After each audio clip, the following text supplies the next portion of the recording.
We're here at Dice Tower Con with Jeff from Upper Deck, and he is demoing Bring Out Your Dead. So, can you just give us kind of a quick idea of what sort of game Bring Out Your Dead is? Sure. Bring Out Your Dead is it's a Euro-style worker placement game. It's based in the Victorian era in England.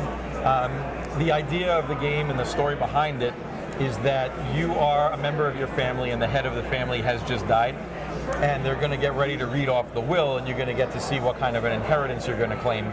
But you want to get the biggest inheritance that you can. So the way to do that is you need to move up kind of the family ladder, and the way to do that is to ensure that all of your family members, the dearly departed, get the best spots in the graveyard in town. And the graveyards have point values on them on the board, as you can see.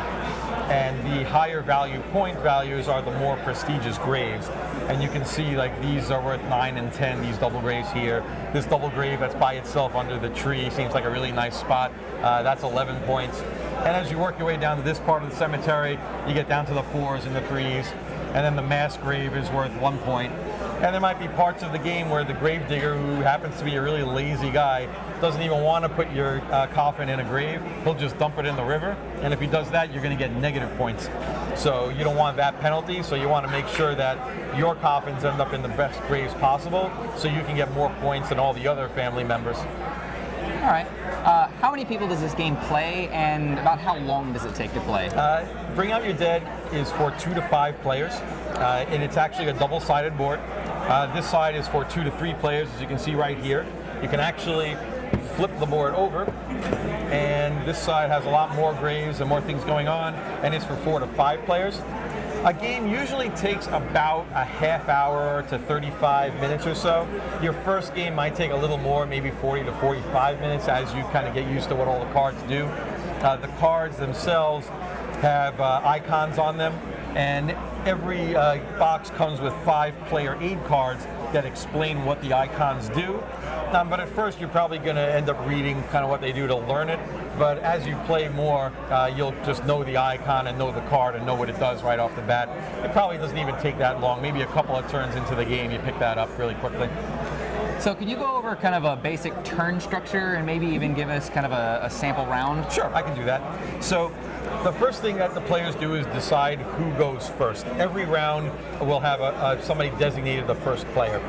And that every round will go clockwise to the next person, the next person, the next person.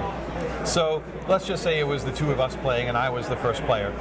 We would flip over the top card of the Gravedigger card deck. There's 8 cards that represent Gravedigger cards. Some of them are bigger and some of them are smaller. And what the Gravedigger cards do is they let you bid for spaces on the cart so that the Gravedigger has coffins to bury into the grave. Every player starts with death certificates, and there's 5 of them that each player starts with. There's a 2, a 3, a 5, a 6, and a 7. The 5, the 6, and the 7 have coffins on them, and when you bid with these, they'll let you put a coffin onto the cart. This one lets you put a single coffin into the cart, as does this one, the 7 and the 5. The 6 lets you put a double coffin into the cart. And the coffins are single coffins and double coffins, as you can see here. Every box comes with 5 different colors of these coffins, so it'll accommodate 5 players. And they come in natural wood color, red, orange, green, and blue. There's 5 double coffins and there's 8 single coffins in every box. And also, every player gets 1 scoring crest, a family crest, and that'll start the game on the 0 in the corner there, and as the game goes on, it'll work its way around until the end of the game, where we find out how many points everybody has to end with and who wins. So as a turn goes on, the players will have these cards and some other cards in their hand, and they'll bid 3 cards from their hand face down. And then when all players have bid, they'll turn those cards face up, and they'll see how many coffins make it onto the cart and how many don't make it onto the cart. So if you want, let's just, we can bid a couple of cards out of our hand. Sure. So bid 3 cards face down, and we can see what happens. Now this cart has some spaces on it, and each tells you how many spaces are based on how many players.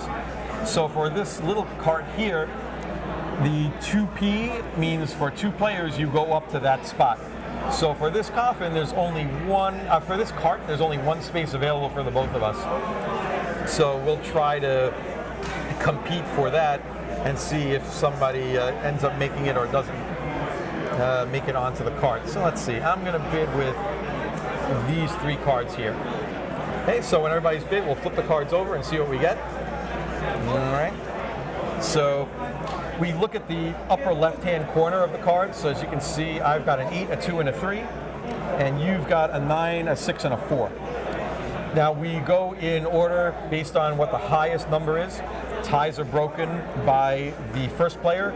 This round that would be me, so if there was a tie, I would get priority on that. If the tie is between 2 other players than the first player, it would just go clockwise around from where the first player is. So you have a card called the Bribed Digger, and that's a 9. So you would get to go first. And what this card would do is it would let you move somebody else's coffin from any grave that it's in to any other empty grave. So you can make someone who is in a really good grave, you could put them in a really bad grave.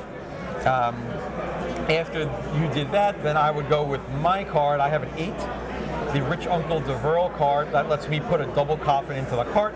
So all I would do is take a double coffin from my family and drop it into the cart. So the 8 and the 9 were taken care of. We'll put those off to the side because the purple bordered fate cards are one-time uses. But the brown bordered death certificate cards you get back into your hand every turn. Okay. So now we'll go to the next highest card, which is a 6. The 6 lets you put a double coffin into the cart. Which you usually do that, but the thing is, this cart only has 1 space for 2 players. And like I said, the Gravedigger is really lazy. He's just going to dump your coffin into the river. So into the river you go. So now that card's resolved. We'll go to the next card, which is a 4. The 4 is a treasure card with a green border. And the treasure card lets you score 4 points immediately. So you take your scoring crest and you can move it from the 0 to the 4. The thing with treasure cards is you can kind of gamble with them. You can hold them into your hand until the end of the game and forfeit your right to take those 4 points. Instead, you'll get whatever the picture on this card says. For instance, let me take a card out of here, and we'll take that one. The Emerald says for every coffin you have in the river at the end of the game, you'll get 3 points. So you can bid with it now, just like you did with this rosary, and get 4 points with it. Or you can see, well, you know what, I'm thinking I might have a bunch of coffins in the river. I'm going to hold on to this until the end of the game. I might be able to get 6 points or maybe even 9 points or more. So you might be able to get more points that way. The rosary is one of 3 set collection cards that the game has. There's also a necklace, and there's also a ring. And those give you points at the end of the game based on how many of them you still have in your hand at the end of the game. So if you had 4 necklaces, you would get 17 points. Or if you had 5 rosaries, you would have 20 points. But there aren't that many of them, so it might be difficult to get those in your hand as the game goes on. And other players might see that you are accumulating those, so they might grab those when they see you're getting them to try to stop you from getting a lot of points with those. So there's a kind of interaction between the players with that. But you've bid with the rosary, so you get 4 points with that. And now what we do is we go down further. I have the 2 and the 3. Whenever the 2 and the 3 are played together, I get to draw a purple fate card from the stack over here. I can take one of the 3 that are face up, or I can take one from the top of the stack. I'm just going to take one here because I like to live dangerously, and we will see what that is. So then after these cards are resolved, they would go back into my hand, and then I would get to place the coffin in the grave. When you flip over the card, you would get to pick whether you want to go left or right. Let's just say I wanted to go to this side of the grave before we bid. So the Gravedigger cart would be over here, and I would say I want to go in this grave here. It's 10 points, it's worth a lot, I'm going to take that. And then the play would go around the card if there were more coffins in the card, if there was a bigger cart, and players would bury their coffins here and there and there and there until all the coffins have been taken care of. Then at the end of the turn, if there are any coffins in the river, it floats down to the bottom of the river. And then if it's a single coffin, you would get to draw either a treasure card or a fate card. And if it was a double coffin, which it is, you would get to draw one of each side. You could draw from one of the 3 that are face up, or you could take a blind draw from the top of the stack. And that would be the end of that turn. So this Gravedigger cart would go off to the side. We would start a new turn. We'd flip over a new cart. As you can see, this cart is bigger than the other ones, so it'll hold more coffins. For 2 players, it would hold 2 coffins. And some of them are more than 2 even, depending on the size of the cart. Play would continue until one of 2 things happens. Either one player successfully buries all the coffins in their family and has none left. The game would end on that turn. Or when we run out of Gravedigger carts. There's actually 8 of these. And when they run out, that would be the last turn of the game. When the game is over, you add up all the points, you deduct points from penalties such as the river, you add points for gaining majorities in certain areas denoted by these mausoleums. You would get 8 points here, 4 points there. You would even get a negative 4 points for this majority because the graves are worth so many points. Add all those points up, have your tokens go around the board, end up where they end up, and whoever has the most points at the end of the game wins. Seems pretty straightforward. So, let's say I was interested in this game. Where would I get a copy? Well, you can get a copy from Cool Stuff Inc., I believe. Okay. You have them in stock. You can go to your local game store. They might have them. If they don't have them, you should ask them to contact their regular distributor.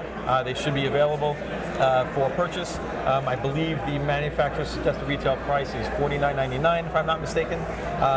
So it's kind of right in the middle of the board game area. And you should get a hold of it. It's a lot of fun. You guys have a good time. We just had a group come in for a 5-person demo, and they were switching coffins around and burying people in the mass graves and stuff like that. And it was a lot of fun. They enjoyed it a lot. All right. Well, thank you for your time. My Appreciate pleasure. it. Anytime.